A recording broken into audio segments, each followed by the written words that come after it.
Suot ang hazmat suit at face mask, puspusan ang ginagawang pagdidisinfect ng mga otoridad sa mosque na ito sa Kerala, India. Kasunod nito ang pagkamatay ng 2 tao matapos magpositibo sa Nipah virus. Ito ay isang viral infection na naikakalat sa pagitan ng mga tao at ng mga hayop, partikular na ang paniki. Dahil na rin sa banta ng virus ay ipinasara na ang ilang paaralan at maging ang mga opisina sa lugar. Puspusan na rin ang ginagawang testing at contact tracing. Ito na ang ika-4 na outbreak ng Nipah virus sa India. Una itong naitala noong 2018 at sinundan nitong 2019 at 2021. Na-detect rin ng virus sa Bangladesh noong 2001. Dito sa Pilipinas noong 2014 unang nakapagtala ng kaso ng Nipah virus.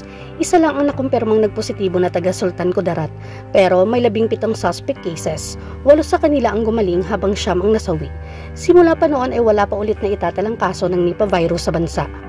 Pero ano nga ba ang Nipah virus at saan ito nagmula? Ayon kay infectious diseases expert Dr. Ron Chin Solante, ang Nipah virus ay unang na-detect sa Malaysia noong 1998. Dala ito ng foot bath o paniki.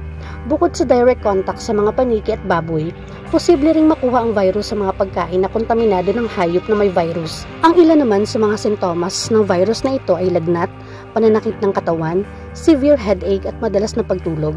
Pero di tulad ng COVID-19, mas matindi raw ang virus na ito. Hindi ka dadaan doon sa naramdaman natin kagaya ng COVID na nahirapan tayong huminga.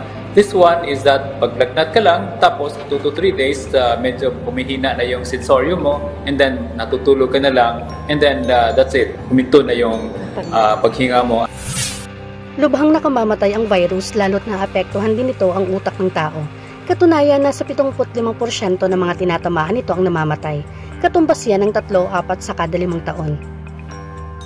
Will really be fatal because of its ability to infect the brain. It will also affect other functions of other organs, particularly the heart, the lungs, and doon nakikita natin na it can also be a multi-organ infection and can be fatal and deadly. Ang problema, wala pang nagagawang bakuna laban sa virus. Para maiwasan ito, ang sabi ng Department of Health, ugaliing maghugas lagi ng kamay. Iwasang makihalubilo sa mga may sakit na baboy at paniki. Iwasan ang mga pugad ng paniki. Huwag din kakain o iinom ng mga pagkain na posibleng kontaminado ng body fluid ng paniki. Iwasan ang direct contact sa dugo o body fluid ng may Nipah virus. Sakaling maranasan ng mga sintomas na ito, payo ng mga eksperto ay magpakonsulta agad sa doktor. Kung nagustuhan nyo ang video ito, ay huwag niyong kalimutan pindutin ang subscribe button. Sama nyo na rin ang notification bell para updated kayo every time na nag-upload tayo ng mga bagong videos.